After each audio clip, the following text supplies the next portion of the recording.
Good afternoon. We're going to go ahead and get started. I am Dr. William Wright from the USC School of Medicine in Greenville. Today I'm joined by Dr. Paul CATALANA. He is our Associate Dean for Admissions, and he's also a Clinical Associate Professor of Pediatrics. And we have 4 medical students that are coming here today, taking time out of their busy schedule. They are just starting a module, and they are not studying right now, so we're going to make sure we use their time wisely. But they are all first-year students, and they're going to be discussing a little bit about mock interview, as well as giving you an opportunity to ask questions, and they're also going to discuss something related to a day in the life of a medical student. So I'd like to introduce them. We have Emily Schumann, Sam Collinsworth, Allison Johnson, who many of you might already know, and Connor Brunson. So thank you for taking the time. So we'd like to make this somewhat interactive and a little bit less formal. So if you have questions at any point that we're discussing, please stop and ask those questions. We're going to do our best to make sure we get the answers that you really need, but we're also going to do our best to make sure that we give you an idea of what to expect when you're going through the application process and once you get to the medical school. And we're going to specifically focus on the one at USC School of Medicine, Greenville. Okay?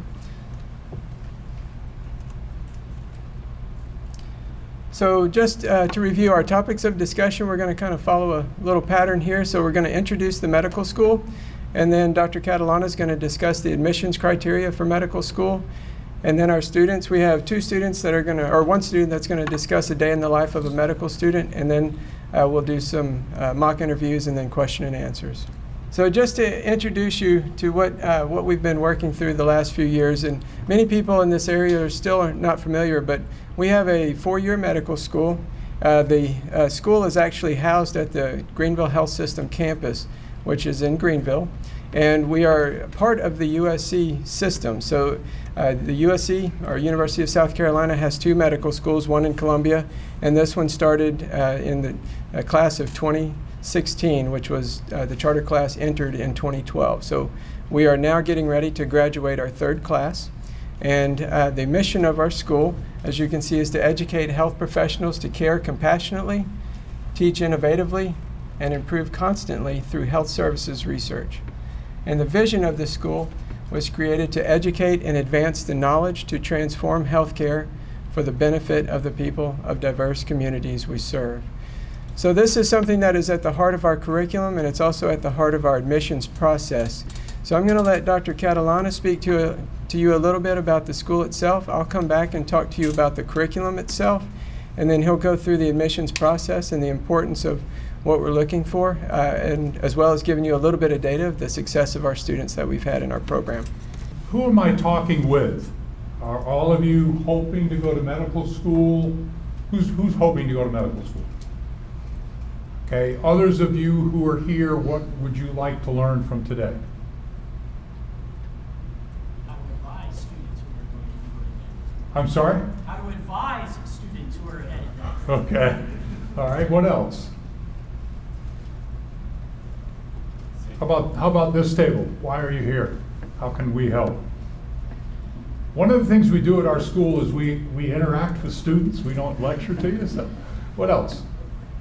I'm personally going to PA school. PA school. Okay, so a lot of what we say is very relevant for you, even for dental school, to some degree for nursing school as well, and we'll try to be specific about that. And as Dr. Wright said, please feel more than free to ask any questions. You're not going to be interrupting us by any stretch of the imagination. So that's assuming I can get this thing to move. There we are. So that's us. Hold on just a second. So the medical school, as Dr. Wright said, is on the campus of the Greenville Health System at Memorial Hospital. This is the exterior of the school, and the school sits on the campus. The red rectangle is the distance between the medical school and where our students do all their clinical rotations. Anybody hoping to go to nursing school or in nursing school currently here? Okay, so you may be interested, even though I'm not supposed to say this word on a USC campus, but Clemson has built a nursing school right behind our school that actually connects to the medical school, so we'll have a large number of nursing students on campus as well. But we are very close to patients, very close to clinical services, and we see a good number of patients, and our students can talk about this during your first 2 years, not just during your third and fourth years of medical school. Although you don't have a lot of lectures like this, much of the teaching is small group oriented. This is the main lecture hall, seats about 200 students, so we can fit both the first and second year class in there if we need to. Learning studios, a lot of your education is based in small group learning. So this particular room is set up so small groups can get together, work through clinical cases, discuss various issues and the like. Because again, we try to be very interactive, and we don't want you to spend the first 2 years of your medical school listening to a talking head like me going through a PowerPoint slide after slide after slide. This is a simulation lab. So when I did my first spinal tap, when I did my first blood draw, shot, whatever, I always did it on a poor patient. And especially in pediatrics, that is frightening to the child and quite frightening to me as well. So in medical school, you will have the opportunity in simulation labs to do a variety of things. Not only things like blood draws and spinal taps and intubation, but also delivering a baby, also walking into a mock OR and learning how to scrub and prepare before you go into that, learning CPR, passing NG tubes, et cetera, et cetera. So you'll have multiple opportunities in a simulated setting before you are next door dealing with patients, and that will help you to be a little bit more comfortable with various procedures before you actually perform those procedures on patients. This is the gross anatomy lab. It's on the third floor of the medical school. You spend how many hours during your first year in the gross anatomy lab, Sam? Quite a few. Quite a few. It's a lot of work. You'll notice that there above each area where the cadaver is, there's a screen. On that screen that's connected to the internet, so you can bring up anatomy pictures, CAT scans, MRIs. Some of the tables have cameras, so if there's an unusual finding in a cadaver, that camera can be used to take a picture and share with the other students. And we take this very seriously. This is your first patient in medical school. The individuals have donated their bodies. The families have been willing to do that. And we take that donation and that commitment very seriously. And we expect our students to behave in a very professional manner at all times, but especially when in the anatomy lab, and out of respect for the individual and his or her sacrifice to contribute to your medical education. Also, on the other side of the simulation lab, there are 14 rooms like this. These actually are just exam rooms. This is where you will work with standardized patients. These are individuals from the community who have been trained. So I'm a 55-year-old, I wish I was 55, a 55-year-old male, I have chest pain. How do you talk to that patient? So interviewing standardized patients, doing physical exams on standardized patients, entering information into the electronic medical record, which is on the wall there. Again, you'll have multiple opportunities to try to apply what you're learning in the biomedical sciences when Dr. Wright goes through the curriculum to how those topics relate to patient care. So in the simulation lab, in the simulated physician offices, you'll have a lot of opportunity to do procedures and to learn how to work with patients. So when I went to medical school, it was like going to college, except it was much, much, much more volume. And it was, we oftentimes kind of used this term, this is a fire hose. And you're just being thrown all this data, and you're hoping to memorize as much as possible to spit back on the test. But in this day and age, especially with an iPhone that has more information on it than I had in my library when I was in medical school, we need to teach in a very different manner and not just simply stand up and go through, as I said, PowerPoint after PowerPoint. So Dr. Wright's going to talk in more detail about the curriculum, and I would suggest to all of you, no matter what professional school you plan to go to, one of the criteria by which to pick which particular nursing school or PA school or medical school you go to is not only the curriculum, but much more importantly, how is it delivered and does it match your learning style? Because most schools will teach you the same amount of material, but they all teach it very, very differently. And we want to give you a little sense of how it's delivered, and then I'll circle back and be very specific about admissions. So Dr. Wright? Yeah, so that's an important point I want to make sure everybody gets. When we're talking about the different curriculum, the old saying at the medical schools, when you've seen one medical school, you've seen one medical school. And that's true for curriculum as well as many other things.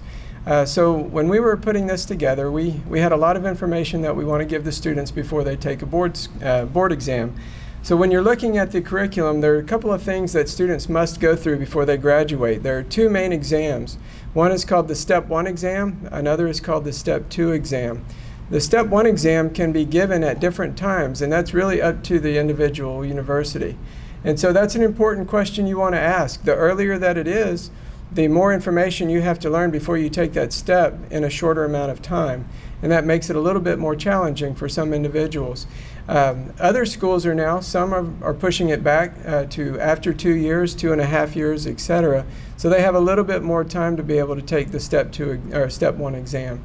And then the second exam is a little bit later. It's after the students go through the clerkships. So this would be called a Step 2 clinical knowledge exam and a clinical skills exam. But that's usually at the end of the 3rd year, very beginning of the 4th year. So when we're looking at putting a curriculum together, you kind of look at where would you like to place those 2 exams first. Within our school, we put the Step 1 exam at the end of the 2nd year, but it's not 2 calendar years. It's about 20 months from the time that they enter. And so we work backwards and go, okay, where do we need them to start? So if you're looking at our diagram here, the bottom layer is going to show you year 1. The interesting thing about our school, and I'll talk a little bit more detail about it, the very first course that our students take is actually an emergency medicine technician course. So they become EMTs, and they take the state licensing exam. We have 4 students that have recently completed that this year, and so I will let them share that information with you in a little bit more detail. When we were setting up the school, that was about 6 weeks long, so that's the first thing they do. And then immediately following that, they go into a course called Foundations, which is basically genetics, biochemistry, a little bit of cancer biology and cell biology, all in about 4 weeks. So imagine what you're taking right now and learning over the course of a semester in 3 different courses, and we're putting that into 4 weeks. So now you're starting to get a slightly different view of the amount and pace of medical school. And students often say year 1 is actually much slower than year 2. Year 2 tends to go even faster. My apologies to the M1 students. That will be getting more challenging next year. After they finish the Foundations course, we go into Structure and Function of the Human Body 1 and 2. And basically that's going to take them through many different disciplines: physiology, anatomy, histology, radiology, all at one time, and we do it by organ systems. And then usually, or not usually, but in year 1, we're essentially telling you the normal information up through these 3 courses. And then once we finish these 3 courses, we go into neuroscience and we start getting to normal and abnormal together.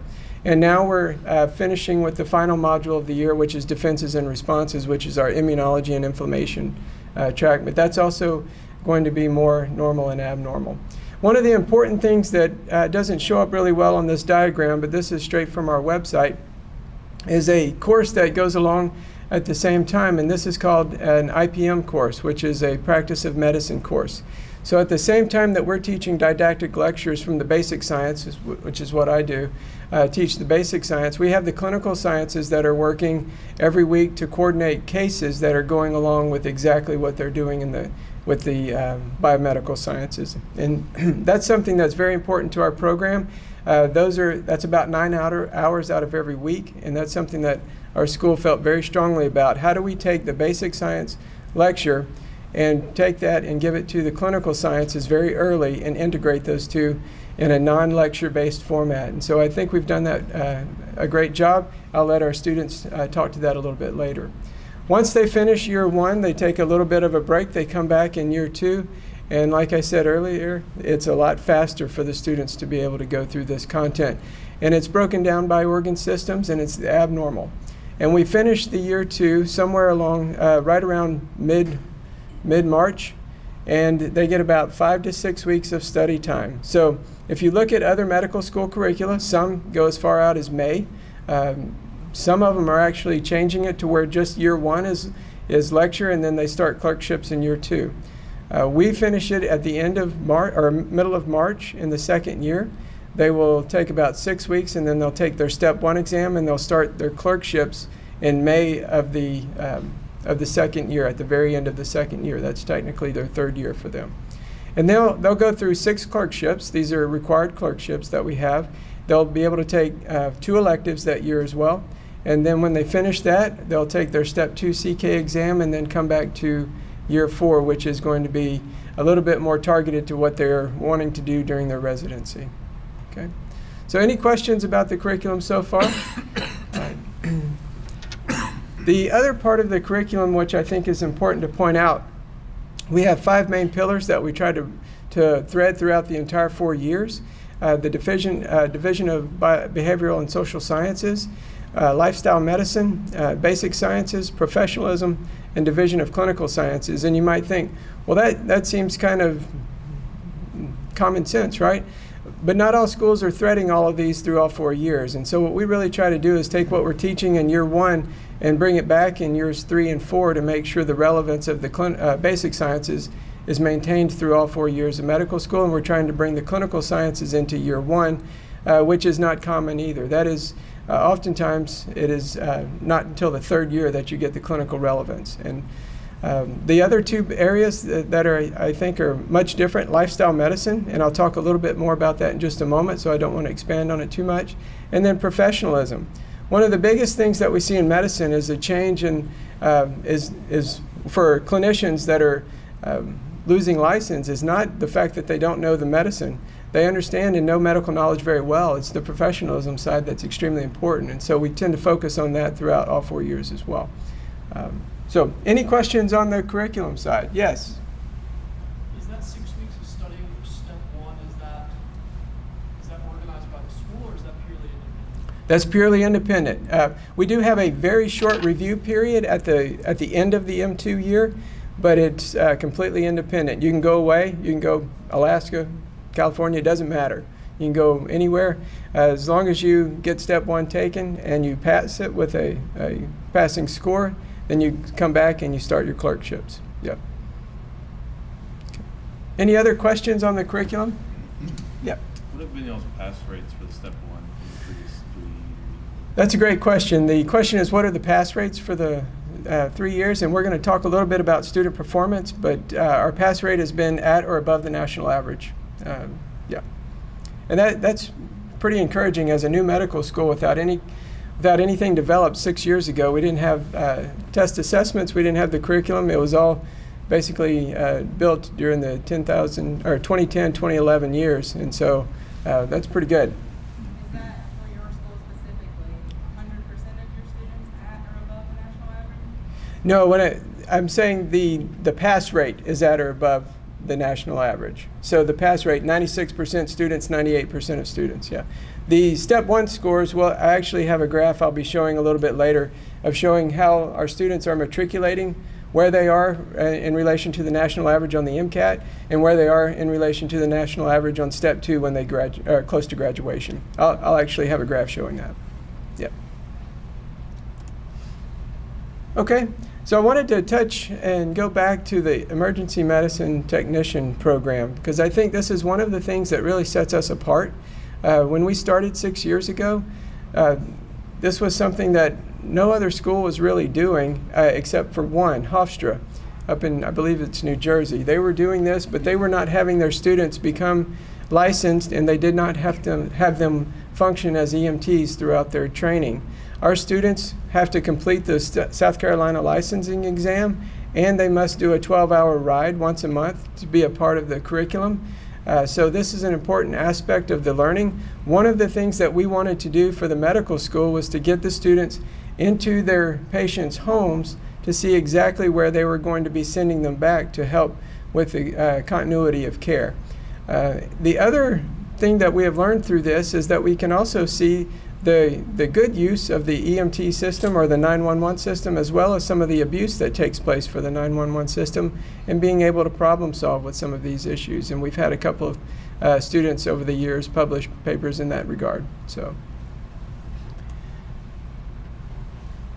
the final exam to this particular portion is quite a massive undertaking. It actually allows us to bring together many different programs in interprofessional education, which is a very important concept to the AAMC as well as the LCME, which are the accrediting bodies and the programs that we're kind of following developing the school. Is how do we teach students, medical students, to work with other professionals that are going to be helping in the care of a patient.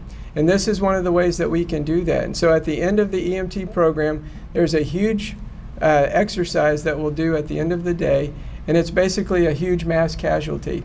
And they actually experienced it, so I don't want to take any of what they actually went through to be able to do that. Some of us faculty are actors in this, so you might see pictures of us with fake vomit and things like that on there. But it's a fun environment, but it allows all of these different emergency personnel to come together and actually learn and train together. Okay. The other aspect is lifestyle medicine. So we know that patient care doesn't have to just be what happens when the person comes in sick and we give them a pill. We really want to be proactive, and so we're the first school that actually has lifestyle medicine through all 4 years of the medical school.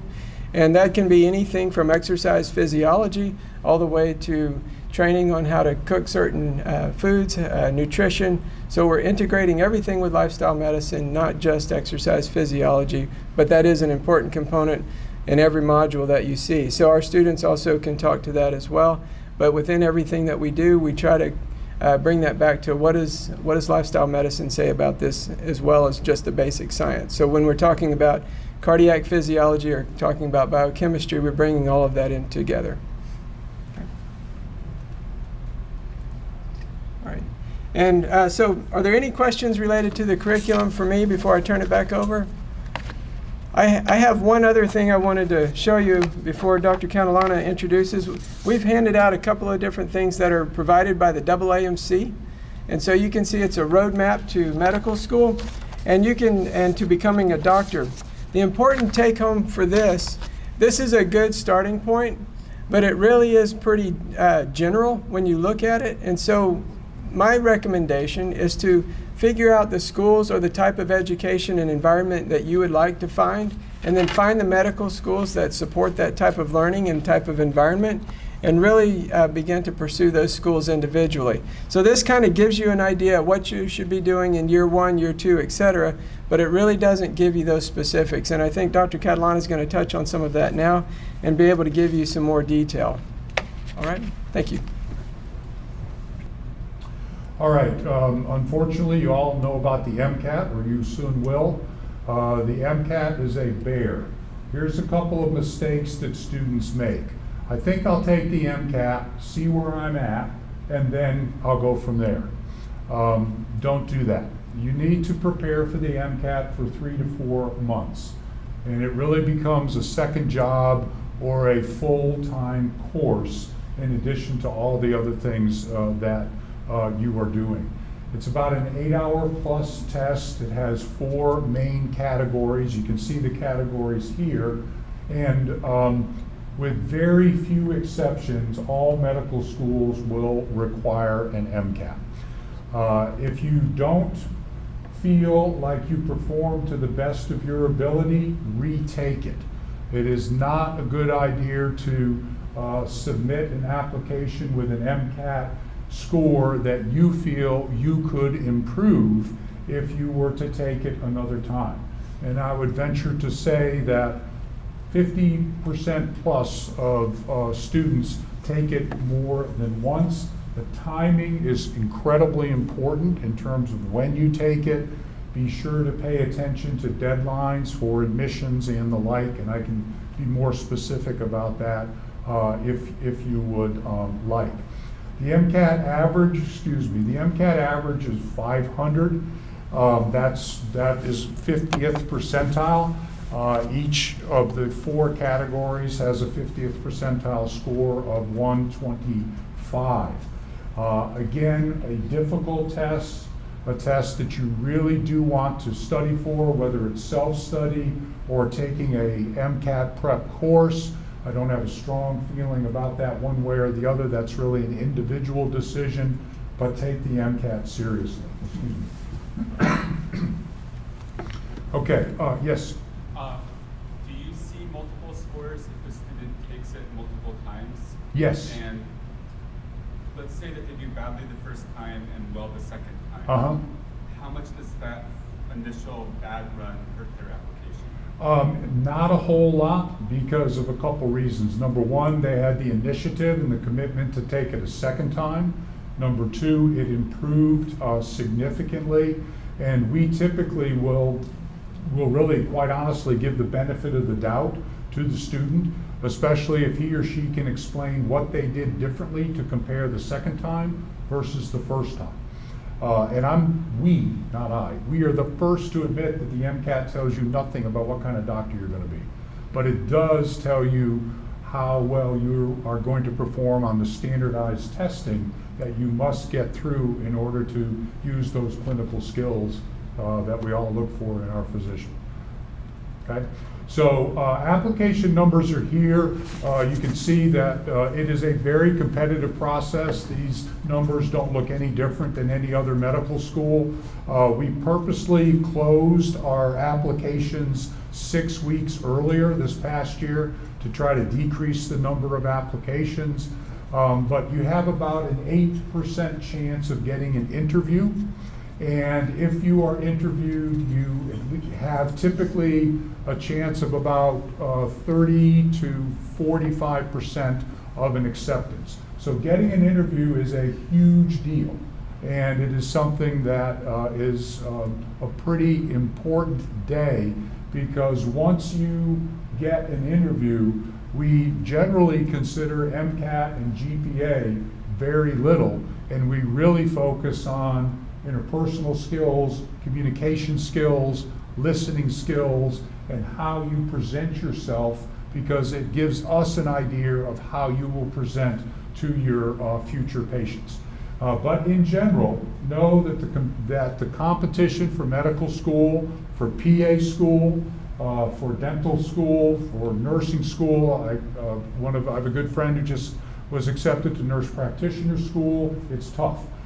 So you do need to have academic strength to back up your initial application in order to be granted an interview. Dr. Wright's going to talk a little bit about this. Let me point out that the MCAT average that is listed here is a national average. The MCAT average is lower in the Southeast. That's an important component to keep in mind. Very quickly, before I talk about the graph shown here, I wanted to address one of the questions earlier. The MCAT score within our school does not correlate with performance on step 1 or step 2. There is some literature that will tell you that it does correlate, and that again is often dependent on the individual schools. But within our program, the MCAT score does not have a very strong correlation at all with our step 1 performance. So if you look at this graph, we're basically trying to show you the progress of students from when they matriculate with the MCAT score and then how they perform until they take the Step 2 CK. Remember, the Step 2 CK is taken at the end of the 3rd year or beginning of the 4th year. The Step 1 is taken after the 2nd year content. So our students are coming in with at about 0.78 standard deviations below the national mean on the MCAT. Okay? By the time they get to Step 1, which is essentially the basic science medical knowledge exam before they go into the clinical clerkships, they move up, they improve all the way to about 0.19 standard deviations below the mean. So we make a lot of progress. By the time we get to the Step 2 CK, we are above the national mean in student performance within our program. So we are making very nice progress for our students. The pass rates, I don't have the data here with us, but you might be asking what is the pass rate or graduation rate, and that is also at or above the national mean depending on the year. We are graduating our 3rd class this year. So we're doing quite well, and you can see this is just one piece of evidence that we have showing this. Any questions? Yes? Going back to that previous slide, I noticed that class size increases. Have you noticed any differences with increasing the class size, like comparing 2016 performance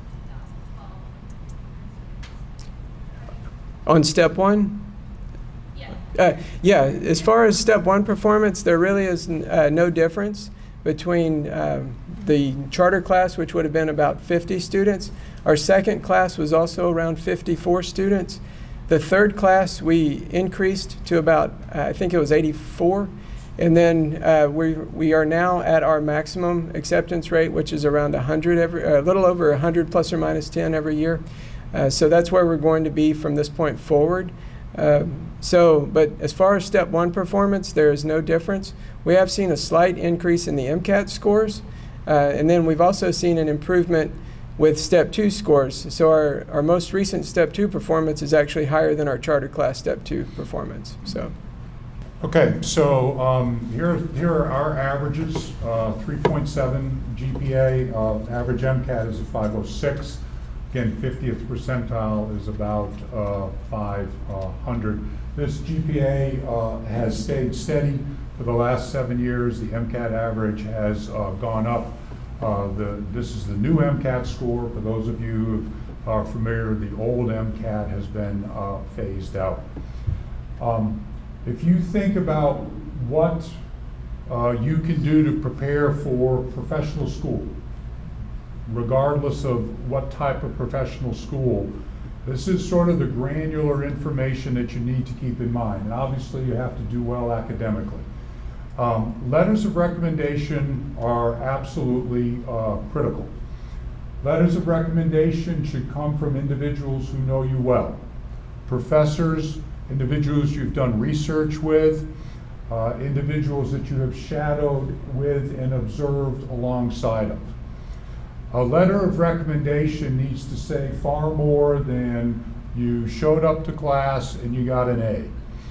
The committee is looking for comments about your interaction with peers, your level of preparedness for research and for your exams, your willingness to work, your work ethic, and your willingness to help and assist with your peers. Do not get letters of recommendation from individuals you don't know well. Don't get letters of recommendation from friends. Don't get letters of recommendation from parents. We typically get parents who write letters of recommendation because those parents are themselves physicians, and that's not a good idea, okay? Don't get letters of recommendation from individuals that you think have pull. Those are typically politicians. We take very seriously the quality of the letters of recommendation and pick carefully the individual professors, physicians, and research mentors that you get to write you a letter. There should be at least 3 and up to 5 letters of recommendation that are submitted. You can have wonderful metrics But without clinical and shadowing experience, you're not going to get into medical school. Because we want you to be able to demonstrate that you understand what you're getting into, that you've worked alongside physicians, and that you have had conversations with those physicians, and you'll run into physicians who try to talk you out of going to medical school. And that's a valuable conversation for you to have during your interview. Dr. Smith really didn't think it was a good idea to go to medical school. This is what he said, but this is why I'm here anyway. That shows great maturity and great insight. And so journaling as you are shadowing physicians, journaling as you have talked with patients, will help you to answer questions that you'll get in your interview. Tell me about your favorite patient and what they taught you about medicine. Tell me about a time that a patient that you were observing did not do well. How did you handle that? And can you handle similar circumstances throughout the rest of your career? In other words, how do you handle stress and how do you care well for yourself? So it is very important to get clinical and shadowing experience. You don't have to have a certain number of hours, but you do have to have enough hours so you can help us understand on the admission side that you know what you're getting into, that it's well thought out, because medical school is hard. And selfishly, but also you selfishly, don't want to start the medical school and then realize after a couple of years that it's not for you. That's a shame, financially, and also because you've taken a spot that perhaps someone else might want. Research experience is very important. I will tell you that this differs from school to school. Some schools are more research oriented than others, but it is always an advantage for you to have some degree of research experience. And it doesn't have to be medically related. Quite honestly, I can't begin to understand most of the research projects that I read about from applicants. They're much better versed than I am, but it is important to try to get some research experience in. But if you have to decide between research and clinical experience, for the majority of schools, they will say get clinical experience before research. Simply because you're going to have to be a physician, and they want, again, to make sure that you are convinced that that is the career for you. Your extracurricular activities are very important because they demonstrate your time management and your organizational skills. What those extracurricular activities are irrelevant. So for some of you, your extracurricular activity might be intercollegiate athletics, sorority and fraternity, and what's the other? Sorority and fraternity? Okay. I went to a school where we didn't have it. Working 20 hours a week, that's an extracurricular activity because you're helping with tuition. Volunteer work, mission work, church work, all of those things are critically important because your time management skills will be challenged in medical school. You'll have to relearn how to study in medical school. You won't be able to study the same way you did in college, and your time management skills will be critical for you to be successful. We look carefully at the answers to the application. The application is long, and take your time. Your personal statement is important, and you're going to get tired of reading it, so let someone else read it because you might be missing a misspelled word, and you don't want to submit an application with misspelled words. So carefully complete the application and the supplemental application. We don't send all our applicants a supplemental application. Many medical schools do, but we have decided not to do that because it's an additional cost to the student, and we feel that if it's unlikely that the student's going to get an interview, that's not fair to them. And then the interview itself, as I mentioned earlier, is all about your interpersonal skills and your communication skills.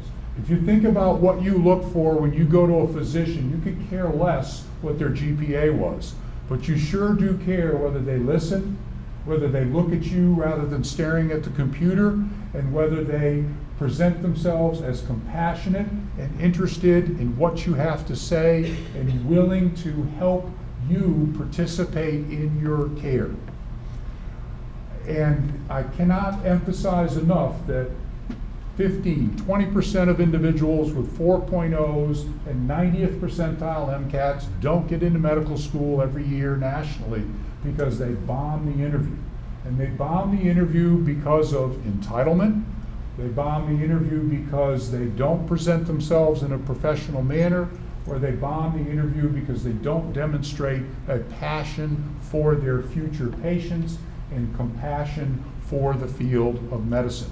So to prepare for the interview, think about what you want when you go to a physician and demonstrate those skills for an admissions committee, and you'll do just fine. Because the interview is more conversational. We do our best to welcome our candidates and to give them as much information as possible about our school. So as you think about how do I prepare to go to medical school, these slides, in addition to the academic parameters, which are obvious, these are the types of things that you need to keep in mind to prepare a strong application to school. Are there any questions about any of that? Yes? What sorts of jobs would you recommend as a means to gain medical experience? Okay, so here's a shameless plug, okay? There is a program at the Greenville Health System called MEDEX. If you go to the GHS website and just Google MEDEX Academy, there are 4 tiers. So the first tier you're too old for, but there are tiers for individuals throughout college. You have a 6 to 8 week experience based at the medical school and based at the health system, and get a tremendous amount of clinical exposure, research experience, and MCAT prep, and you get paid. It is a wonderful pipeline program. About 14% of our current students have MEDEX experience, and every year we accept students who have MEDEX experience who go to other medical schools. Because it's hard to get shadowing experience. 10 years ago, you could have called me and said, can I follow you around in the pediatric office? And I would say, sure, come on. But I can't do that anymore because of HIPAA. So Columbia has a program called Finding Your Future, similar to MEDEX. Look at that program. And then if you do happen to work through a volunteer office at Spartanburg Regional or down at GHS or wherever you're from, go through their volunteer office, sign up, and get in front of patients. Patient transport, what does that mean? Transporting patients who are generally lonely and scared, and if you just talk with them and show them that you're interested in them, they'll open their hearts to you and you'll learn a lot. And you'll get a very important insight on what it's like to be on the other side as a patient. So you do have to do a little investigating through volunteer services, MEDEX Academy in Greenville, Finding Your Future in Columbia. Those are programs you should look at. Okay? Yes? 2 questions I often get from my advisees are, should I take this class I got a C in or a B in order to boost my GPA? And second, should I take this course at a tech school where I'm more likely to get an A? Okay. How would you respond? 2 really good questions. So, in general, if you feel like you need to repeat a course, and we do ask you to explain, if this is our question, but I'm sure it's true at other medical schools, to explain any grade lower than a B, I do think it's a good idea to retake it if possible. It is best to retake it at your home school, and we try to be very sensitive to the fact that some students, because of financial reasons, may have to take courses at a community college or at a technical school. And we try hard not to put that student at a disadvantage. But we also know that it might be a little bit easier to get an A in a particular subject at a community college than it would be at USC Upstate. And again, I don't mean to be rude when I say that, but if you can, from a financial standpoint, take the majority, if not all, of your prerequisites at a college like this, rather than a community setting, it is to your advantage. However, be honest. and just say, you know, I would have liked to retake organic at Upstate. I just couldn't afford it. I took it at a institution where it didn't cost as much. I hope you would value that commitment on my part. If there's a ding on your application, bring it up rather than trying to hide it, because we don't interview blinded. We interview after reviewing your application. Does that answer your question? Yes. Other questions? Yes. When it comes to research experience, do you prefer scientific research or like social science? How do you look at it? Okay. I can only speak for us, but we look at research experience. So it might be, and especially for us, public health oriented. In our medical school, it doesn't necessarily have to be bench research or research within biology or biochemistry. We have a lot of public health majors at our school. A lot of their research was in population health. We have a couple of students now that are residents who did a lot of HIV research, more from a public health standpoint, so don't feel it has to be science. There were a couple of, yes? Is the interview one-on-one or do you interview with the board? Okay, so for us, we have 2 individual 45-minute one-on-one interviews with a member of the committee, and then we have 5 MMI sessions, multiple mini interviews, where you interact for 5 minutes with standardized patients or with a member of the admissions committee. And those scenarios are scenarios that we look to for you to be able to establish rapport and to solve a problem and come up with a solution. You are not required to know any are you making fun of my painting? Okay. We're not required to know you're not required to know any medical knowledge. We're laughing because my session is I show a painting that has a medical theme to it, and I just asked them to talk about it. And I had fun, but I'm not sure all the students. I liked Did it. you I like had a it? good time, Okay. That answer your question? So now every school is probably different. I think we're going to change next year, and one of those 2 formal interviews will be blinded, and the other will be open to the application.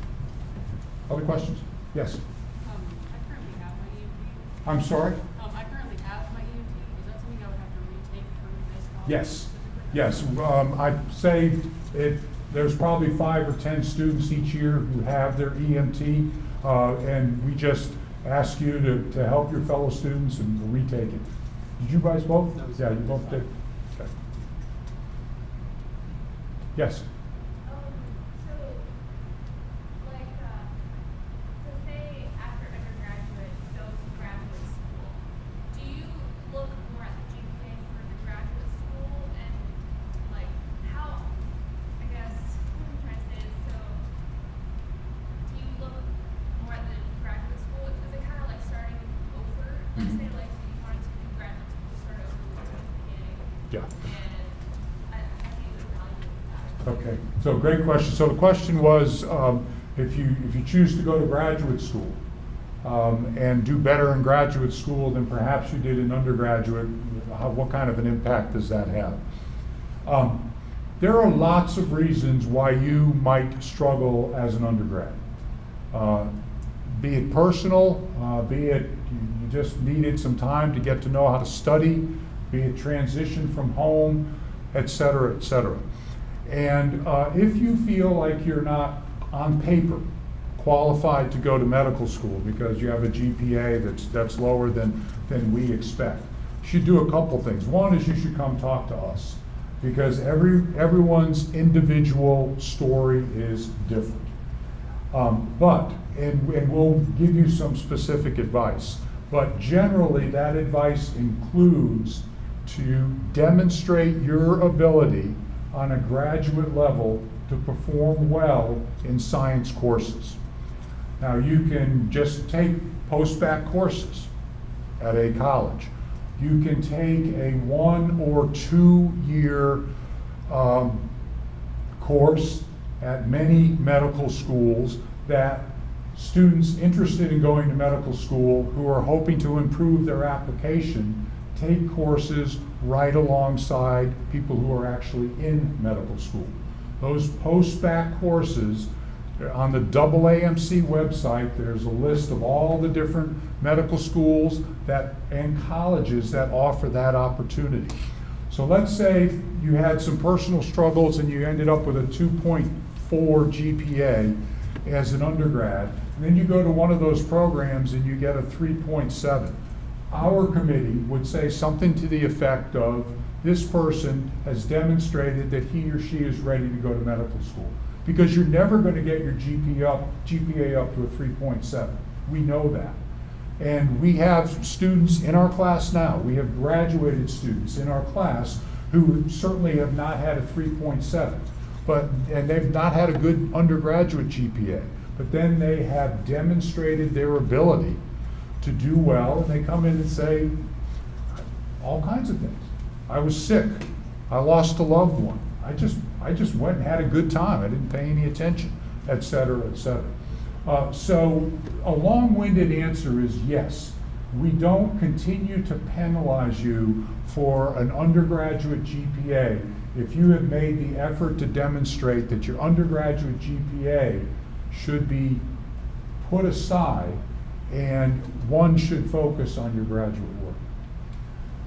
And we work hard to do that. So this is our incoming, these are, got lots of people from lots of different colleges. I won't bore you with this. Couple of more specifics about pass rates, et cetera. So the step 1 pass rate first time is 96%. That's the national average. Step 2 pass rate is 98%. That's 1 or 2 percentage points above the national average. And CS, that's clinical skills, is 99%, which is about 4% above the national average. What's the difference? CK is a test, clinical knowledge. CS is 12 standardized patients in one of 5 locations throughout the country. Every medical student has to take the CS exam. And our students take it in Atlanta, and it is a day where every half hour you have a new standardized patient. You are graded on listening skills, communication skills, your ability to interact with the patient.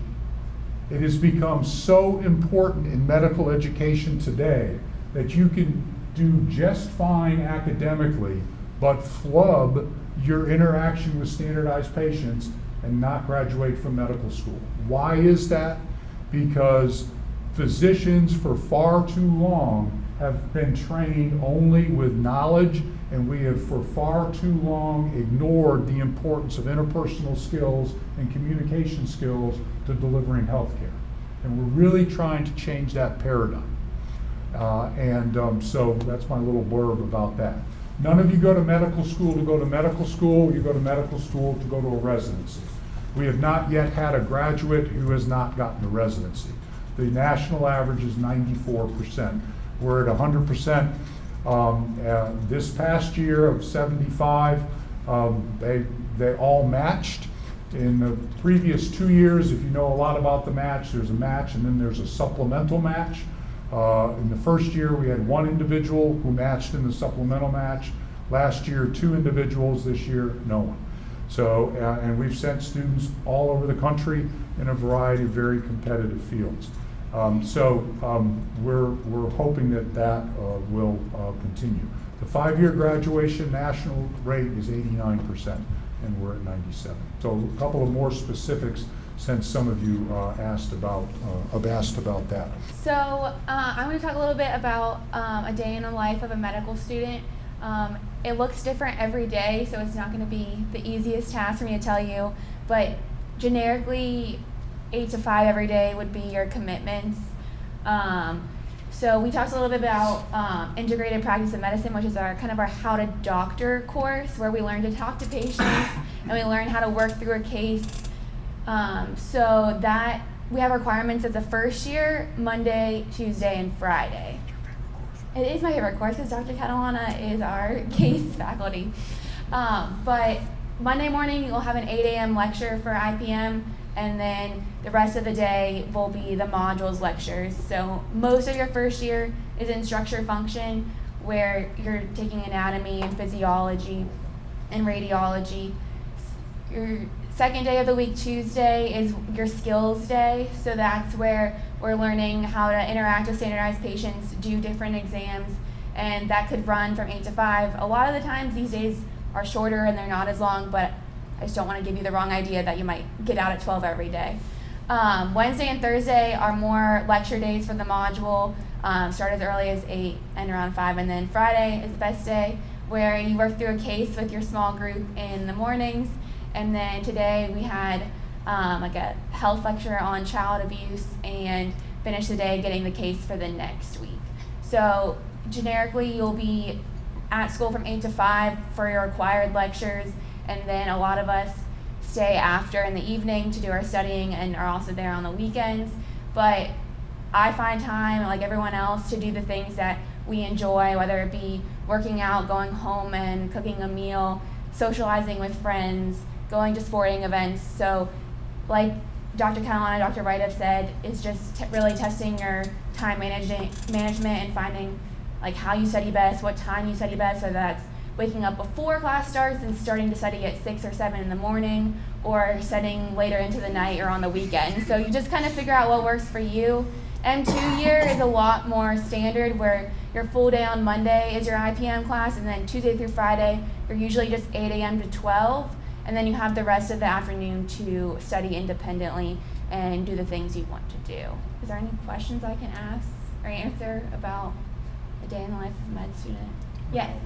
Was the experience as grueling as you expected or less? How would you compare it? Yeah, I've had a lot of people since we started in July ask, how medical school is going, and I think a lot of people expect you to say, oh my gosh, it's so hard, I'm really miserable, but I can happily say that I think the majority of us are not miserable. We're really happy with what we're doing, and while we study a lot and a lot more than we ever have, we'd rather be studying than doing anything else. I think we've all realized that we didn't want to be, in an office, in a desk job, that we're just putting in the work we need to do now to get where we want to be. So I am by no means miserable.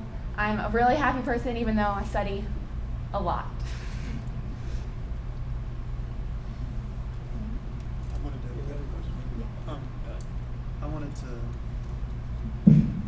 I wanted to clarify something also about the lectures themselves. A big variation in terms of how people choose to approach the material is whether or not they attend all lectures. Some people attend every lecture, some people never go to lectures, some people do kind of a in between. For the people that don't go to lectures, they're all recorded and posted on the Panoptos, this program we have on the iPads the school gave us. So we can watch these lectures at home. For a lot of anatomy lectures, especially the more dense stuff like neuroscience and like the hip anatomy is very complex, people tend to want to watch those at home because they can pause the lecture, take notes, draw pictures, etc., and then pick it back up so that they don't lose their place in class. So that changes a lot of the day-to-day work. Is am I going to class at 8 a.m. and I'm listening to lectures until 3, 4, 5, or am I staying at home or going to a coffee shop and watching lectures there? I particularly like going to them, but that's not everyone's thing. So that changes a lot depending on, and that's something you kind of have to figure out. At the beginning of the year, everybody's going to lectures, and then by the time you get to the end of the first year, people figured out I like it or I don't like it, so they either stop coming or keep going as they choose. Two things. One, the IPM class is very different from your normal class, where you do all of your exams, and I really enjoy those days a lot more, as I think my classmates would agree. And like, for example, on Fridays, a lot of times we'll have like a panel of, so say we did throughout the week we were talking about Down syndrome, then on Friday we would have a panel of both patients with Down syndrome and parents of those patients and with children, and they would talk about their experience. And it really just lets you, because you can learn all you want about it, but until you actually see the people that are in those situations, you really don't understand. And I think our school does a really good job of giving us, letting us see people of all different backgrounds and really seeing the demographics of people that we're going to interact with later on. And then a second thing, because you were asking about if it's harder or easier than you thought it would be. I think it's significantly not as grueling as I expected coming in. I went to every South Carolina football game this year, and I've taken every single weekend off, not the ones before the test. We have a test about every 5 weeks, and it's on like all of the material together. So if you just like really organize your time and you're proactive about like, I'm gonna work 8 to 5 on, not get distracted and play video games in between or whatever on your computer or anything like that. If you can really stay on it, you'll have tons of time to do whatever you enjoy, and I don't think that you'll be like logged in with that. So I know we need to work on from faculty perspective. No, just kidding. So now we're going to turn it over to a couple of students to do a mock interview. So if there's not any other questions, we'll have time for a question and answer at the end of it. Oh, I'm sorry, go ahead. I was just wondering about the lifestyle medicine, like what's the integration for MLMs? Oh. So a lot of it is. Could you repeat the question? Yeah, well, I'm sure he asked what the lifestyle medicine integration is like for the first year curriculum. And primarily what we see is, like Dr. Wright mentioned earlier, our structure function courses, which are the biggest sort of time in the first year. Structure function 1 and 2 are gone through by organ system. So, if you're talking about renal and like kidneys filtering your blood, et cetera, like that, you go through respiratory and cardiology. And as you're going through each of those systems, each system has a corresponding lifestyle medicine lecture with it. Sometimes that'll focus on a specific aspect of material that you've just learned. So if you learn something about like the damage to the heart muscle when you're dealing with like MIs or any sort of like perfusion problem, they'll talk about that in lifestyle medicine, about how exercise can improve recovery rates for those patients and things like that. So depending on the size of the material, there's sort of a reflective and like a corollary lifestyle medicine chunk of that. So the small things we don't spend much time on, maybe we have 1 lifestyle medicine lecture, and then for the bigger things we maybe have 2 or 3.